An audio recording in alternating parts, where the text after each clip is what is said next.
You've sent us some fascinating material about this Buddhist teaching, Manussaththa Patilābho Parama Dullabo. Oh, it's a rich concept. It is. And get ready to explore what makes human life so rare and the Yeah. unique responsibility that comes with it. Yeah.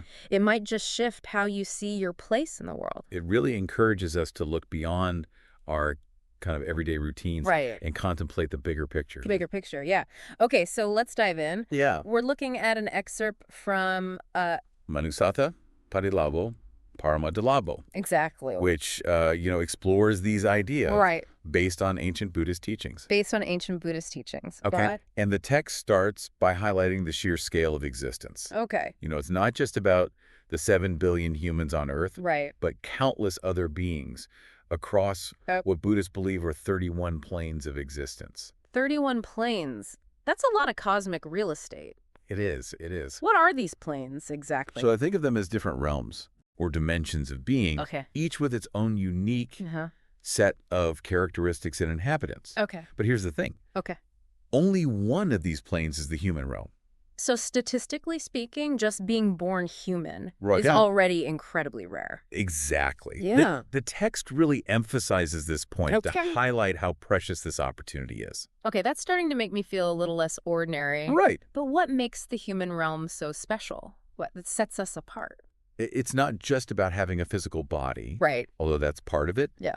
The text argues that humans Okay. have this unique mental capacity Okay. for higher thought reflection Mm-hmm. and the pursuit of enlightenment. Okay. We're what you would call cerebral, Okay. capable of going beyond just instinctual responses. So unlike other beings on those other 30 planes, Right. we can actually contemplate our existence Yes. and try to understand the universe around us. Exactly. Yeah. We can question, Yeah. analyze, Uh-huh. and even strive to break free from suffering. Okay. This ability, this potential, Yeah. is what makes human life so valuable. Okay. It's called Patilābho in the text. But It's the inherent advantage, right. responsibility that we have. But simply being born human Right. doesn't automatically make you humane, Yeah, right? it doesn't. The text seems to emphasize that we need to cultivate certain qualities. Absolutely. Like humility, Yes. compassion, Yes. and wisdom. It's a powerful reminder that we have a choice Right. in how we live our lives, Yeah. even though we're born into this human form. So we're not just passively existing, Right. we're actively shaping who we become. Absolutely. It's like we've been given this amazing opportunity, this Yes. rare gift, Yeah. and it's up to us to make the most of it. The text actually has a specific term for this opportunity. Oh, okay. Kanasampathy. It Kanasampathy. refers to the incredibly rare chance Yeah. to encounter the Buddhist teachings Okay. and work towards liberation Uh-huh. within a human lifespan. Within a human lifespan, yeah. And since we're living in a Buddha era, Right.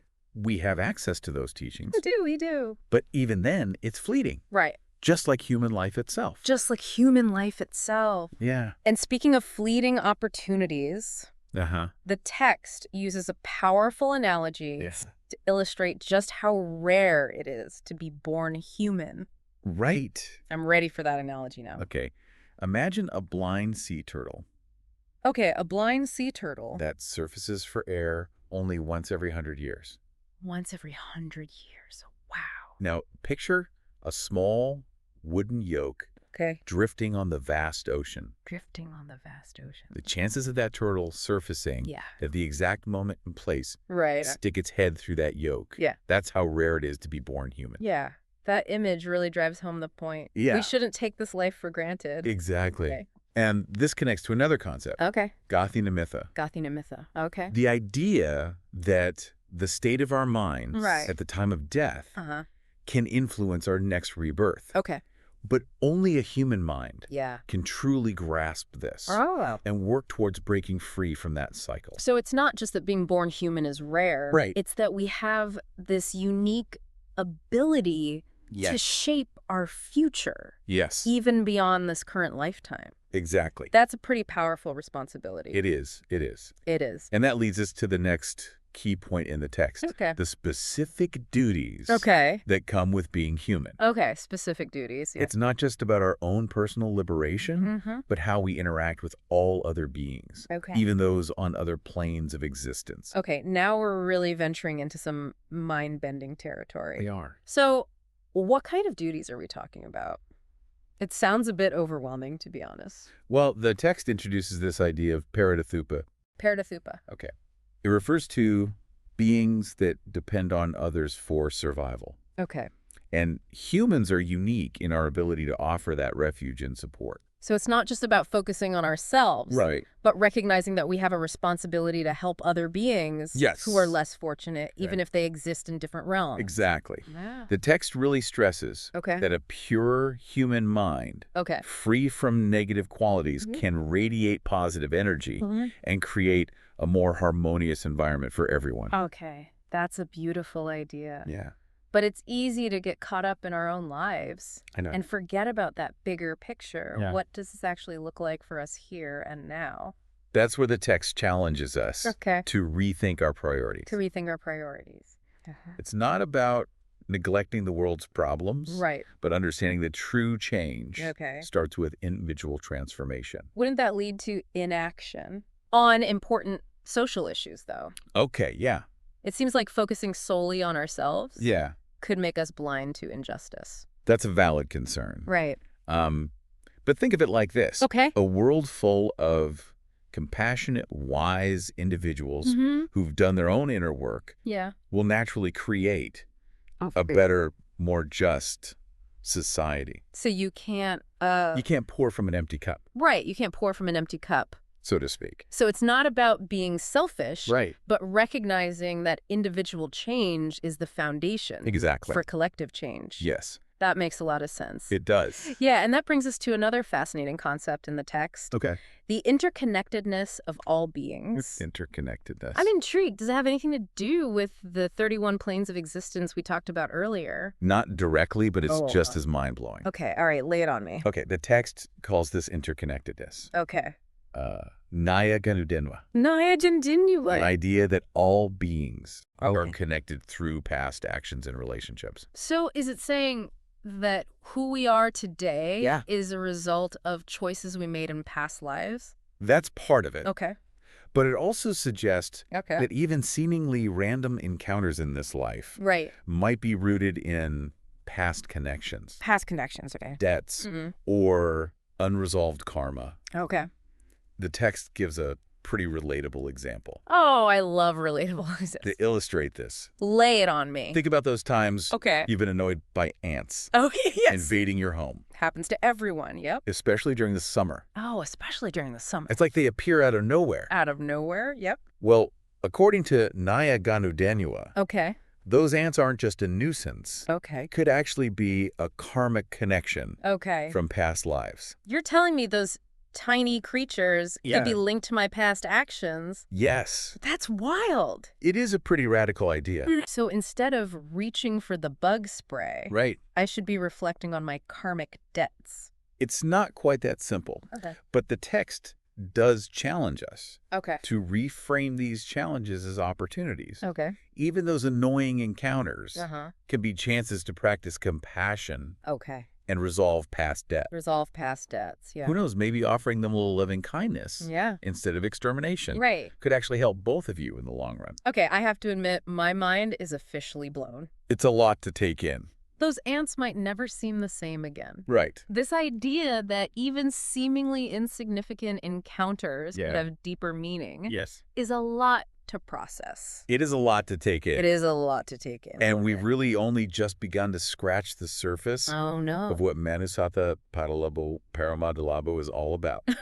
There's so much more to dive into. It really is a whole different way of looking at life and our place in the universe. It is. It's like someone handed us a cosmic instruction manual. That's a great way to put it. And this idea of naya ganudenua really challenges how we usually think about relationships, doesn't it? It does, yeah. The idea that our connections to others, even the seemingly random ones, could be rooted in past lives. Yeah. It's a lot to wrap my head around. It is. It is. It really is. And this applies to the more challenging relationships, too. You know, think about that annoying coworker or that difficult neighbor.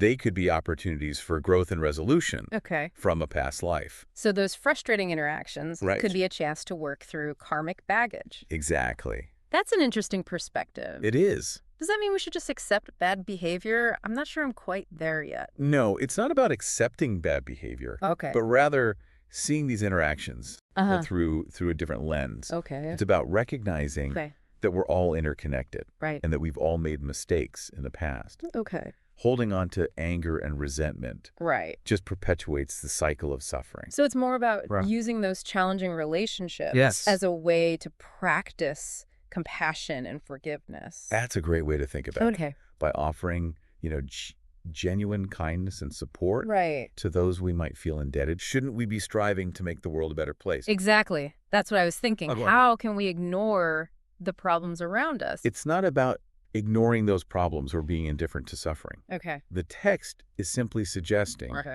that true change starts with individual transformation, not just external action. So if we're constantly focused on external problems, we might neglect our own inner work. A cultivation of those essential qualities like compassion, wisdom, and generosity. Precisely. Okay. It's about recognizing that a world full of compassionate, wise individuals will naturally create a more just and harmonious society. You can't pour from an empty cup. You can't pour from an empty cup. That's a great way to put it. So it's not about being selfish, but about creating positive change from the inside out. Exactly. Yeah. It's like a ripple effect. Okay. If each of us focuses on purifying our own minds and freeing ourselves from negative qualities, that positive energy naturally flows outwards, impacting our relationships, communities, and the world. So we're not just passively existing. We're actively shaping who we become. And that influences everything around us. Absolutely. Wow. And that brings us back to the incredible potential of a pure human mind. The text states that it possesses almost unimaginable power. Wow. Greater than any other force in the universe. Wow, that's a bold statement. It is. Greater than even the forces of nature. That's what the text suggests. This pure mental energy can uplift and support other beings. Even those on other planes of existence. It's a power accessible to each of us through the cultivation of those 4 noble behaviors. The Brahma Vihara. Yes. Those qualities are unique to humans. And it sounds like they're key to unlocking that potential. They are. So it's not just about reaching enlightenment for ourselves, but about using that awakened state to benefit everyone. Exactly. That is a beautiful concept. It is, isn't it? It really is. It connects back to the idea of Manussaththa Patilābho. The preciousness and potential of human life.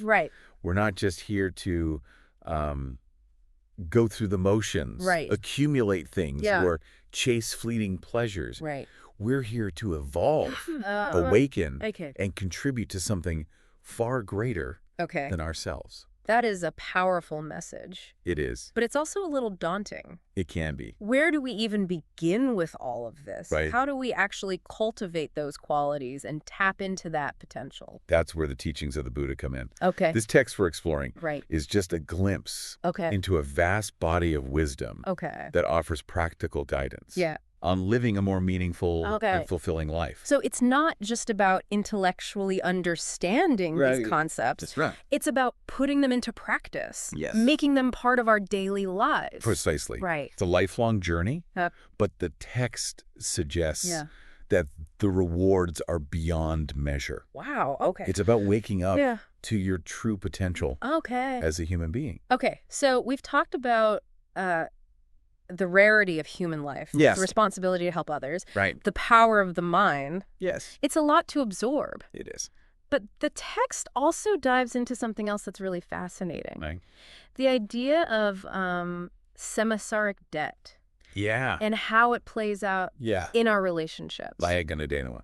Naya ganudenua. It's a concept that can really shift how we view our interactions, even the most mundane ones. This idea that we're connected to others through past lives and actions is mind-blowing. It is. It makes you wonder about those seemingly random encounters. It does. Could they be more than just coincidence? Exactly. And it suggests that our relationships, whether positive or negative, offer opportunities for growth and resolution. They do. So that frustrating neighbor or challenging family member could be a chance to work through karmic baggage. It could, yes. Does that mean we should just accept bad behavior? It's not about accepting bad behavior. Okay. But seeing those interactions through a different lens. Okay. It's about recognizing our interconnectedness. Okay. And understanding that we've all made mistakes. Right. Holding on to anger and resentment doesn't help anyone. I see what you mean. Yeah. But how do we deal with those difficult emotions that come up? The text emphasizes the importance of cultivating compassion and forgiveness. Compassion and forgiveness. Okay. It's about recognizing that we're all on this journey together and that everyone is doing the best they can with what they know. So it's about shifting our perspective. Exactly. Not just on those challenging relationships. Right. But on ourselves and our own past actions. Precisely. Okay. By practicing compassion and forgiveness, we can resolve past debts and free ourselves from negative karmic ties. Right. And this practice can impact even seemingly small interactions. Okay. Remember those ants we talked about earlier? I'm definitely thinking about them differently now. Good. So even those tiny creatures could be part of our karmic journey. Exactly. Wow. And this applies to all aspects of life. Okay. You know, it's a reminder that we can transform even mundane tasks or challenging encounters into opportunities for spiritual growth. That's such a powerful shift in perspective. It is. It's like we're being asked to reframe our entire approach to life. In a way, yes. Yeah. And this brings us to one of the most profound implications of the text. Okay. The idea that the ultimate purpose of human life is to achieve liberation. Okay. To break free from the cycle of suffering. Right. To reach that state of enlightenment of Nibbana. Nibbana, yes. But it's not just about escaping the world, right? Right. It's about transforming it, starting with ourselves. Exactly. Yeah. It's not about renouncing the world. Okay. But about approaching it with greater awareness, compassion, and wisdom. Okay. As we purify our minds, we create a ripple effect that extends outward, influencing the lives of countless others. That's such a powerful idea. It is. But if the ultimate goal is liberation, how do we balance that with our responsibilities in this world? Right. How do we reconcile the pursuit of enlightenment with our duties to family, work, and society? That's a question many people grapple with. It's a delicate balance. Right. But the text offers guidance. Okay, I'm all ears. I could really use some guidance on that front. It suggests that by approaching all of our actions, even the most mundane ones, with mindfulness and compassion, we can transform even ordinary tasks into acts of spiritual practice. So it's not about living a monastic life, but about bringing a sense of awareness and intention to everything we do. It is. Whether it's spending time with loved ones, working on a project, or even just doing the dishes. Exactly. Yeah. It's about transforming the mundane into the sacred. Okay. Recognizing the interconnectedness of all things. Right. And living in a way that benefits not just ourselves, but all beings. And this leads us to another key concept. Okay. The 5 stages of human life. Yes. As described in the text. As described in the text. Okay. I'm intrigued. I love a good framework. What are these 5 stages? The text describes them as Udayangama, Udayangama, Athangama, okay, Asadana, Adaidawa, Nisarana. Those are some powerful sounding words. What do they represent? Essentially, they represent the different phases of human experience. Birth, growth, emotional maturity, the realization of consequences, and ultimately liberation. So it's like a roadmap of human life. Yes. From the moment we enter the world to the potential for spiritual awakening. That's a great way to think about it. Okay, yeah. And the text suggests that understanding these stages, being mindful of where we are on this journey, can help us make more conscious choices. More conscious choices. About how we live. So instead of just drifting through life on autopilot. We can approach each stage with intention and purpose. Exactly. That makes a lot of sense. It does. Yeah. And it emphasizes that the time we have in this human form is precious and fleeting. It's like we're being reminded not to waste this rare opportunity on things that don't align with our deepest values and aspirations. Exactly. By focusing on our own inner transformation. By cultivating compassion, wisdom, and equanimity. We can achieve liberation for ourselves and also benefit countless others. Okay, this has been a truly deep dive. It has. We've explored so much. The rarity of human life. We have. The potential of the human mind. Yes. The responsibility to help others. The idea of karmic debt. And the ultimate goal of liberation. It's a lot to process. It's a lot to process, but it's also incredibly inspiring. It is. It really is. And we've only just scratched the surface. Oh, no. There's so much more to explore in these teachings. But hopefully this has given you some food for thought. It really has, yeah. It really feels like we've uncovered a whole new way of thinking about life. It is, yeah. It's not just about our individual experiences, but recognizing that we're part of this intricate web of interconnectedness. That's the beauty of these ancient Buddhist teachings. Yeah. They offer a framework for understanding not only our place in the universe, but also our potential to make a real difference. And one of the biggest takeaways for me is this idea that it's not just about abstract philosophy. It's about taking action. It is. It's about how we choose to live our lives moment to moment. And how those choices impact the world around us. I completely agree. Yeah. It's about integrating these principles of awareness, compassion, and wisdom into every aspect of our lives.